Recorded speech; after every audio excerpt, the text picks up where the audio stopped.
Selamat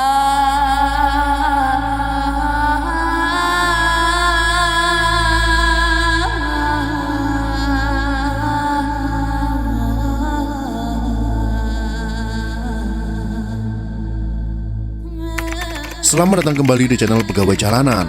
Semoga informasi yang kami sajikan ini bisa bermanfaat untuk kita semua. Silahkan kalian simak video ini agar kalian bisa menangkap informasi yang kami sajikan. Selamat menonton.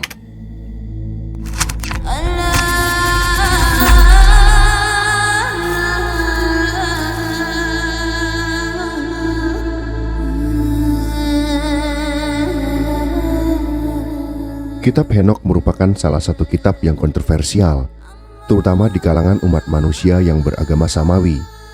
Di antara mereka ada yang melihat kitab Henokh sebagai sejarah, ada pula yang melihatnya sebagai kitab bidat dan sesat, namun ada pula yang melihatnya sebagai bagian dari kitab suci. Kitab Henokh merupakan suatu karya keagamaan Yahudi kuno yang dianggap berasal dari Henokh. Henokh merupakan keturunan ketujuh dari Nabi Adam.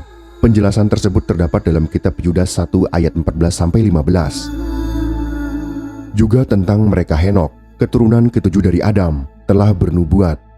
Katanya, sesungguhnya Tuhan datang dengan beribu-ribu orang kudusnya, hendak menghakimi semua orang dan menjatuhkan hukuman atas orang-orang fasik karena semua perbuatan fasik yang mereka lakukan dan karena semua kata-kata nista yang diucapkan orang-orang berdosa yang fasik itu terhadap Tuhan.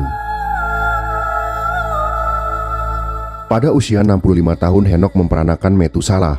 Ia juga memperanakan anak-anak laki-laki dan perempuan.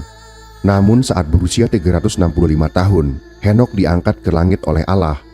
Henokh diangkat karena keimanannya kepada Allah agar ia tidak mengalami kematian. Ia diangkat setelah bersaksi bahwa ia berkenan kepada Allah. Dalam agama Islam, Henokh dikatakan sebagai Nabi Idris. Hal ini berdasarkan hadis yang menceritakan tentang pengangkatan Nabi Idris. Selain itu, hadis tentang Nabi Idris yang berteman dengan malaikat juga serupa dengan penjelasan tentang Henokh dalam Alkitab.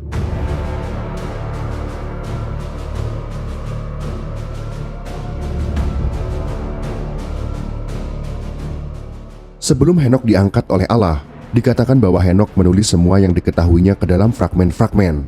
Dilihat dari asal-usul penulisannya, para akademisi modern memperkirakan kitab Henokh ditulis dalam kurun waktu yang berbeda-beda. Bagian tertua dari kitab Henokh, terutama kitab para penjaga, diperkirakan berasal dari tahun 300 sebelum Masehi sampai dengan 200 sebelum Masehi. Adapun bagian terbaru yaitu kitab perumpamaan, kemungkinan berasal dari tahun 100 sebelum Masehi. Manuskrip kitab Henokh ditemukan dalam beberapa bahasa berbeda yaitu bahasa Etiopik atau Gies, bahasa Aramaik, bahasa Yunani, dan bahasa Latin. Meskipun ada beberapa kalangan di Ethiopia yang secara tradisi meyakini bahasa asli kitab Henokh adalah bahasa Gies, namun para akademisi modern cenderung menyatakan bahwa kitab Henokh berasal dari bahasa Ibrani atau Aramaik. Setelah kitab Henokh diterjemahkan, pemberian judul kemudian dilakukan pertama kali oleh R.H. Charles dalam edisi terakhir versi terjemahan bahasa Inggris pada tahun 1917. Kitab Henokh terdiri dari 5 bagian utama yang sangat berbeda, yaitu kitab para penjaga, kitab perumpamaan Henokh, kitab astronomis, kitab penglihatan mimpi, dan surat Henokh. Sebagian besar sarjana Alkitab modern mempercayai bahwa 5 bagian ini aslinya merupakan tulisan-tulisan terpisah dengan tanggal penulisan yang berbeda-beda, yang akhirnya dijadikan satu, yang sekarang ini kita kenal sebagai kitab 1 Henokh. Dalam kitab Henokh menceritakan tentang kejatuhan para malaikat penjaga yang ditugaskan untuk menjaga dan mengawasi manusia. Manusia pertama ciptaan Tuhan kemudian ditempatkan di bumi dan diawasi oleh malaikat. Sebagian orang kemudian beranggapan bahwa manusia dikurung di bumi oleh Tuhan, seperti manusia mengurung artificial intelligence atau AI dalam suatu program. Layaknya AI, manusia diberi kebebasan namun tidak boleh melampaui batas, maka Tuhan memerintahkan para malaikatnya untuk mengawasi. Namun ternyata, dalam kitab Henokh dikatakan bahwa para malaikat yang ditugaskan untuk menjaga manusia malah tergoda oleh kecantikan manusia. Semiazza dan 200 malaikat penjaga kemudian mengikat diri mereka dengan kutukan. Tiap 10 malaikat memiliki seorang pemimpin sebagai perwakilan. Setelah bersumpah, para malaikat kemudian memilih beberapa manusia untuk dijadikan istri. Saat berhubungan dengan manusia, para malaikat itu mengajarkan pengetahuan yang mereka ketahui. Disebutkan dalam kitab Henokh bahwa Azazil mengajari manusia membuat pedang, pisau, perisai, dan baju zirah serta memperkenalkan logam-logam di bumi, lalu mengajari mereka cara mengolahnya, seperti membuat gelang dan ornamen, cara menggunakan antimoni, cara mempercantik alis mata, dan memperkenalkan segala jenis batu-batu berharga. Semyaza mengajarkan semua ilmu sihir dan cara memotong akar-akaran. Armaros mengajarkan cara melepaskan mantra sihir. Barakel mengajarkan astrologi. Kokabel mengajarkan rasi-rasi bintang. Ezekiel mengajarkan pengetahuan tentang alam. Arakil mengajarkan tanda-tanda bumi. Samsiel mengajarkan tanda-tanda matahari. Dan Sariel mengajarkan perjalanan bulan. Para malaikat yang tergoda mulai melakukan perzinahan dengan manusia hingga manusia itu hamil. Dari hubungan antara malaikat dan manusia, lahirlah anak yang disebut dengan Nephilim. Nephilim digambarkan sebagai raksasa yang menjarah dan memakan manusia. Manusia yang tewas karena kekejaman para raksasa, kemudian menangis sehingga tangisannya terdengar hingga ke surga. Malaikat Michael, Uriel, Raphael, dan Gabriel melihat ke bumi dari surga dan menyaksikan banyak pertumbuhan darah dan perbuatan tanpa hukum di bumi. Para umat manusia mengajukan keluhan atas kejahatan yang terjadi di bumi karena ajaran Azazil. Mendengar ratapan manusia, Tuhan lalu mengirimkan malaikat Uriel untuk menemui Nabi Nuh dan mengatakan bahwa akhir sudah mendekat. Seluruh bumi akan dihancurkan dan sebuah air bah akan datang kepada seluruh bumi, sehingga akan menghancurkan semua yang ada di atasnya. Tuhan juga mengatakan kepada Raphael untuk mengikat kaki dan tangan Azazil, serta melemparkannya ke dalam kegelapan. Azazil ditempatkan di atas batu yang besar dan tajam, dalam sebuah lubang di padang pasir yang bernama Dudael. Di tempat itu Azazil ditutupi wajahnya hingga ia tidak dapat melihat cahaya. Saat hari penghakiman tiba, Azazil akan dilemparkan ke dalam api neraka. Bumi yang telah dikotori oleh malaikat, kemudian dibersihkan dengan air bah pada masa Nabi Nuh. Semua dosa umat manusia saat itu kemudian dibebankan kepada Azazil, karena Azazilah yang mengajarkan kejahatan kepada mereka. Malaikat Semyaza dan para malaikat penjaga yang merendahkan dirinya kemudian diikat oleh malaikat Michael. Mereka diikat erat-erat dalam relung-relung dunia hingga hari penghakiman abadi diselesaikan. Mereka juga dituntun ke jurang api. Mereka kemudian disiksa dan dipenjara selamanya. Gabriel kemudian diperintahkan untuk memusnahkan Nephilim, orang-orang jahat, dan anak-anak hasil perzinahan. Sehingga yang tersisa hanyalah orang-orang yang benar, yang kemudian melahirkan beribu-ribu anak setelah air bah tersebut.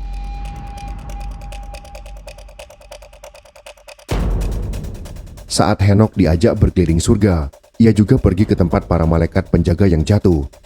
Azazil dan malaikat penjaga kemudian meminta Henokh untuk menjembatani mereka dengan Tuhan atas nama mereka.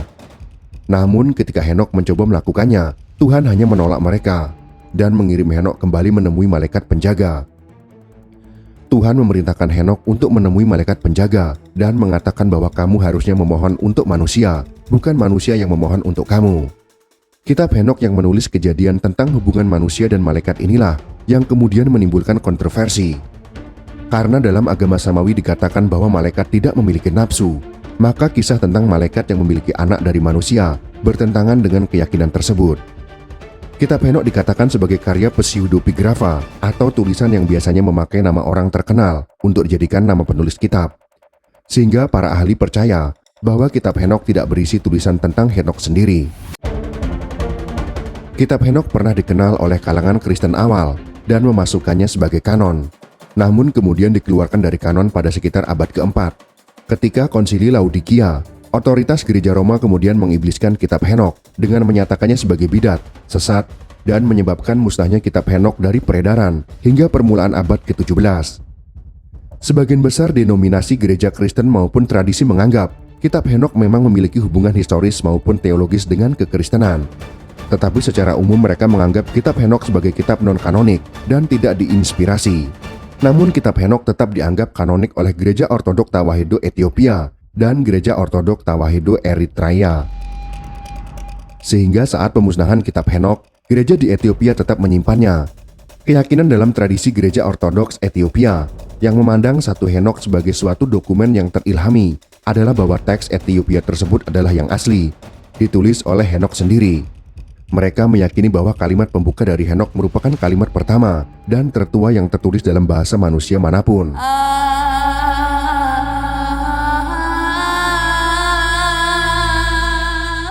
Pada tahun 1773, penjelajah Skotlandia yang bernama James Bruce kemudian menemukan naskah kitab Henokh di dalam biara Ethiopia. Setelah 6 tahun di Abyssinia, Bruce kemudian kembali ke Eropa dengan membawa 3 salinan dari kitab Henokh berbahasa Gies. Salinan pertama ia sumbangkan ke perpustakaan Bodleian. Salinan kedua ia persembahkan kepada Raja Perancis, yaitu Louis XV, yang kemudian disimpan di perpustakaan kerajaan Perancis, dan yang ketiga disimpan oleh Bruce sendiri. Namun setelah Bruce meninggal, kitab salinan itu kemudian disimpan di perpustakaan Bodleian. Kitab salinan yang dibawa oleh Bruce masih belum digunakan setidaknya hingga abad ke-19. Sylvestre de Sacy dalam Notice sur le Livre de Enoch kemudian memasukkan cuplikan-cuplikan dari kitab-kitab tersebut bersama dengan terjemahan-terjemahan berbahasa Latin. Terjemahan bahasa Latin tersebut kemudian diterjemahkan ke dalam bahasa Jerman pada tahun 1801. Terjemahan pertama dari manuskrip Bodleian atau Ethiopic lalu dipublikasikan pada tahun 1821 oleh Richard Lawrence dan diberi judul Kitab Henokh, Sang Nabi, sebuah produk apokrif yang dikira telah lenyap selama berabad-abad, namun ditemukan kembali menjelang akhir abad lalu di Abyssinia. Kini untuk pertama kalinya diterjemahkan dari sebuah manuskrip Ethiopia di perpustakaan Bodleian, Oxford, tahun 1821. Terjemahan tersebut kemudian direvisi pada tahun 1833, 1838, dan 1842. Pada tahun 1948, sebelah fragmen kitab Henokh berbahasa Aramaik kemudian ditemukan di Gua 4 Qumran dan berada di bawah pemeliharaan otoritas purbakala Israel. Fragmen kitab Henokh yang ditemukan di sekitar Gua Qumran lebih dikenal sebagai Dead Sea Scroll atau gulungan laut mati. Selain fragmen kitab Henokh, ditemukan juga beberapa fragmen Yunani dan Latin lainnya. Fragmen-fragmen yang ditemukan di Gua Qumran lalu diterjemahkan dan dibahas oleh Joseph Milik dan Matthew Black dalam kitab-kitab Henokh.